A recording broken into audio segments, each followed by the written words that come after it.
Esta es una presentación sobre el origen y clasificación de la biodiversidad. Somos Carla Cruz Clemente, Paula de Castro Sánchez, Beatriz Fernández Mosquera y Elena Higuera Bartolomé. Y vamos a hablar sobre los 5 reinos de los seres vivos, donde están las moneras, los protoctistas, las plantas, los hongos y los animales.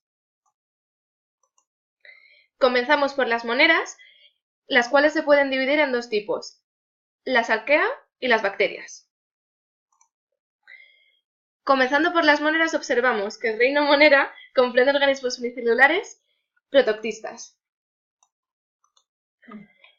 Tenemos dos tipos de moneras, las arquea y las bacterias. Empezando por las arquea, observamos que no tienen un núcleo celular y también carecen de mureína, que se encarga de darle a cada bacteria o arquea su forma correspondiente. Las arqueas viven con facilidad en los ambientes extremófilos o extremos, con aguas muy salinas, aguas ácidas y aguas con temperaturas elevadas. En cuanto a las aplicaciones que tienen este tipo de moneras, incluimos aplicaciones a nivel industrial y en la descontaminación de aguas y suelos. Ahora pasamos al segundo tipo de monera, que son las bacterias. Las bacterias son abundantes en todos los ambientes y contienen una pared celular con mureína. En cuanto a los sistemas metabólicos, las bacterias se pueden dividir en autótrofas o heterótrofas, donde las autótrofas tienen como fuente de energía el sol o las reacciones químicas, y las heterótrofas, que tienen como fuente de energía la materia orgánica, lo que ayuda a la descomposición de los ecosistemas. Sus aplicaciones se dividen en la producción de alimentos y en la investigación científica. Las bacterias se dividen en diferentes tipos conforme a su forma, donde encontramos los cocos, que tienen forma esférica, y los cuales se dividen a su vez en streptococos cuando se agrupan formando rosarios, y en estafilococos cuando se agrupan formando racimos. Otros tipos de bacterias serían los bacilos, que tienen forma alargada, los espirilos, que tienen una forma de sacacorchos, y los vibrios, que tienen forma de coma. La mayoría de las bacterias son beneficiosas y muy útiles y necesarias para los seres vivos. Sin embargo, existen bacterias patógenas que son las que forman enfermedades graves como la tuberculosis y el cólera. Las bacterias viven en nuestro organismo y cuando tenemos las defensas bajas, estas bacterias beneficiosas se pueden transformar en bacterias patógenas, como por ejemplo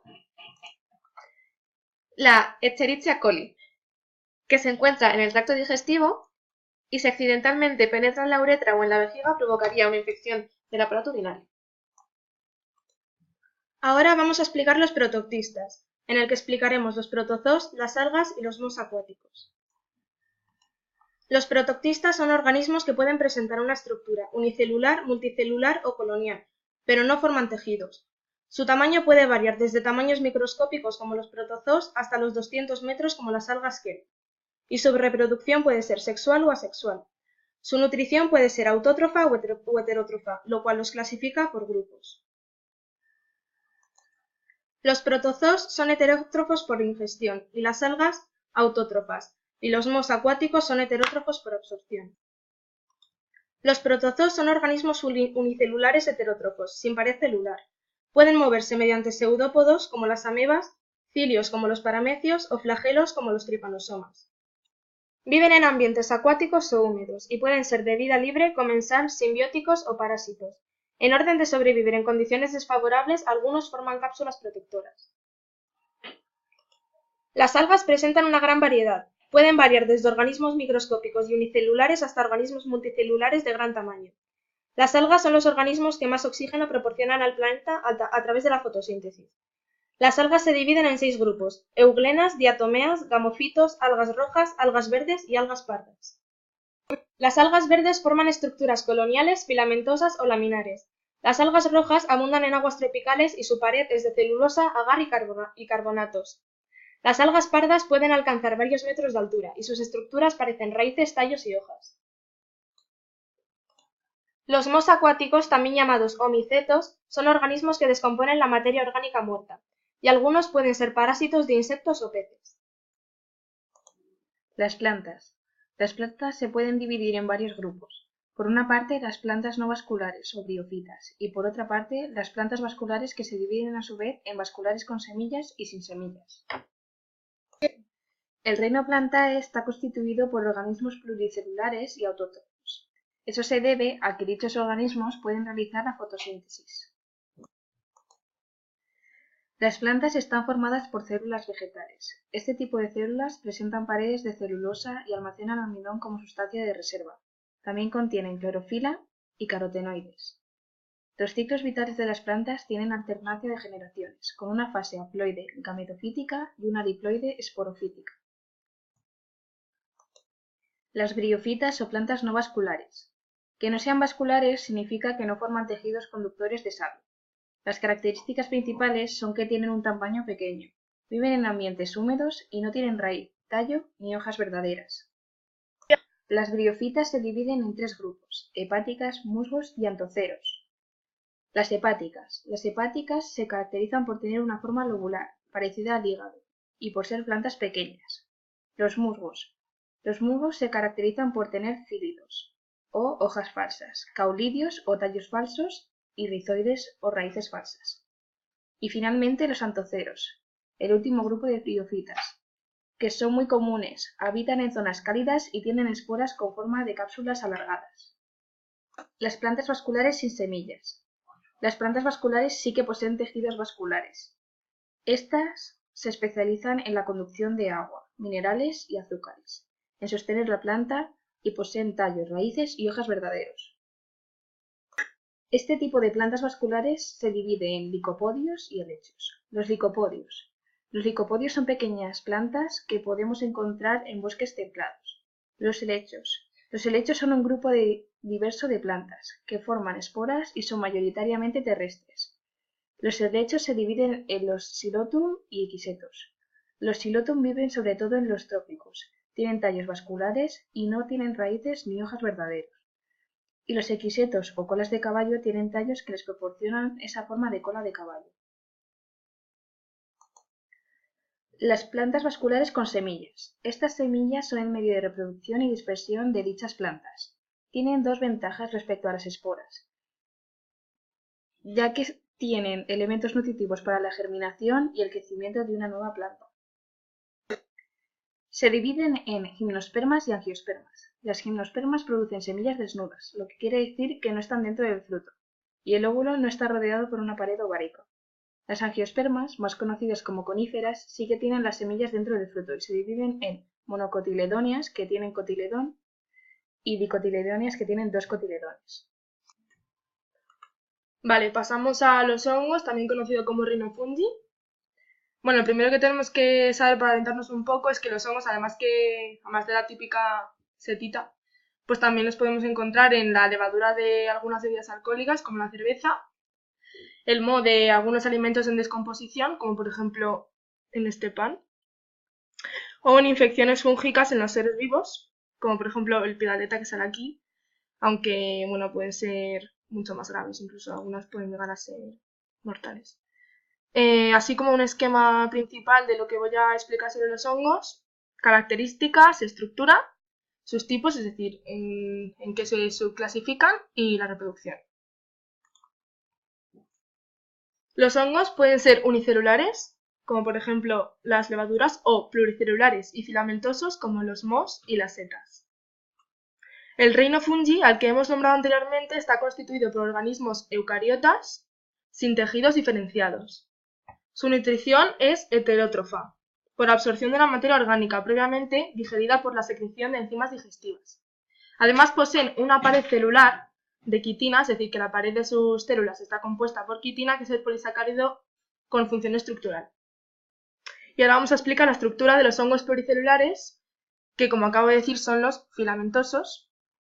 Y bueno, pues estructura de los hongos filamentosos.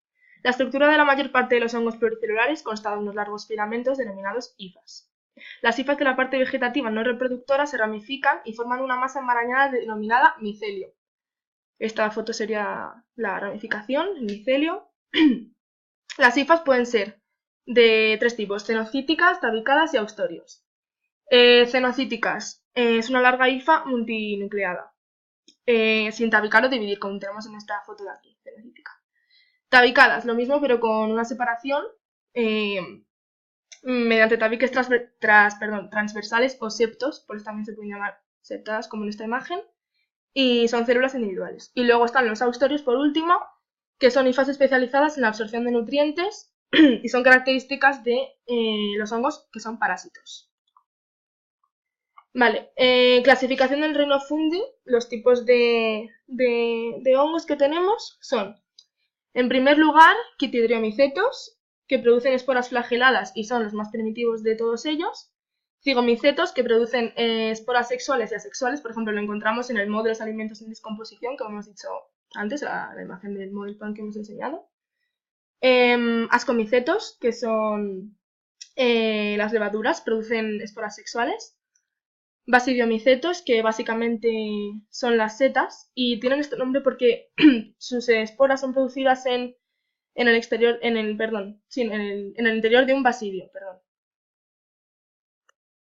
Vale, glomeromicetos, que tienen hifas multinucleadas y micorrizas y forman micorrizas con las raíces de las plantas. Las micorrizas son simbiosis entre hongos y plantas. Las plantas lo que hacen es recibir nutrientes como sales minerales y agua, y el hongo recibe hidratos de carbono y vitaminas que son sintetizados por la planta mediante fotosíntesis, entre otros muchos procesos. Y claro, pues como el hongo no puede hacer esto, pues de eso se trata esta simbiosis, como podemos ver en esta foto de aquí, cómo se unen las raíces con los hongos. Vale, dentro de la reproducción tenemos asexual, y en esta siguiente diapositiva sexual. Volvemos a sexual. Vale, esporas que se producen en las hifas aéreas, que germinan cuando las condiciones son favorables. Las condiciones favorables, como por ejemplo imprescindible, humedad alta para que esto ocurra. Por ejemplo, la temperatura no es tan necesaria porque si se desarrollan, o sea, sí que es verdad que se desarrollan con más rapidez si la temperatura es alta, pero también pueden hacerlo a bajas temperaturas, como cuando la mermelada del frigorífico a la mermelada del Salomón, que están en bajas temperaturas. Vale, vamos ahora con la sexual. Se divide en dos procesos. Primero, plasmogamia, que es el fusionamiento de citoplasmas de las hifas, y posteriormente, cariogamia, que es el fusionamiento de los núcleos. El cigoto crece después de esto y forma esporangios donde, por meiosis, aparecen esporas sexuales. Y luego, en algunos hongos como las setas, los esporangios se encuentran en unos cuerpos fructíferos formados por hifas reproductoras denominadas carpóforos. Vale, pasamos a otro reino diferente, los animales, donde la clasificación menos específica es la de la separación entre vertebrados e invertebrados. En general, tienen una capacidad locomotora. La mayoría de ellos tienen tejidos especializados y órganos de los sentidos, y son organismos eucariotas, pluricelulares y heterótrofos.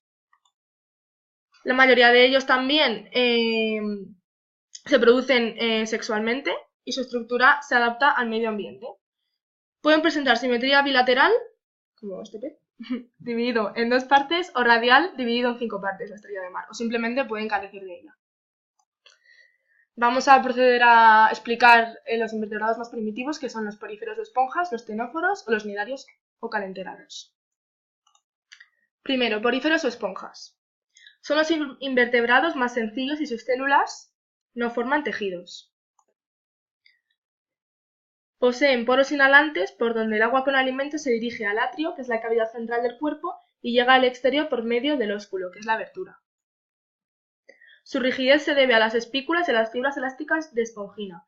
Su reproducción puede ser tanto sexual como asexual.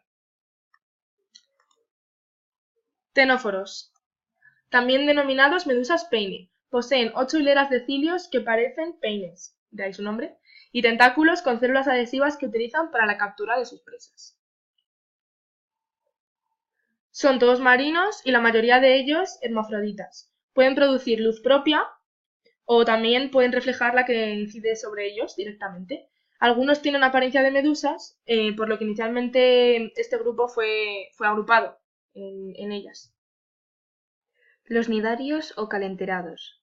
Estos animales poseen un orificio central bucoanal y presentan 3 tejidos diferentes: la epidermis, que es la capa externa, la gastrodermis, que es la capa para la digestión interna, y la mesoglea, que es la capa situada entre la epidermis y la gastrodermis. Los tentáculos de los nidarios están tapizados con nidoplastos para capturar a sus presas. Pueden reproducirse sexual o sexualmente, y alternan su forma de... Los tentáculos de los nidarios están tapizados por nidoplastos para capturar a sus presas. Pueden reproducirse sexual o asexualmente y alternar su forma de pólipos y medusas. Muchas colonias de pólipos son grandes constructivas de arrecifes de coral. Los gusanos. A un grupo de los gusanos se les denomina plateñitos. Estos tienen una simetría bilateral y un cuerpo blando y aplanado, además de un orificio bucoanal. Los nematodos son otro grupo de gusanos y se caracterizan por su forma cilíndrica no segmentada y por poseer una cavidad para la circulación, locomoción, boca y ano. Algunos de los nematodos son parásitos.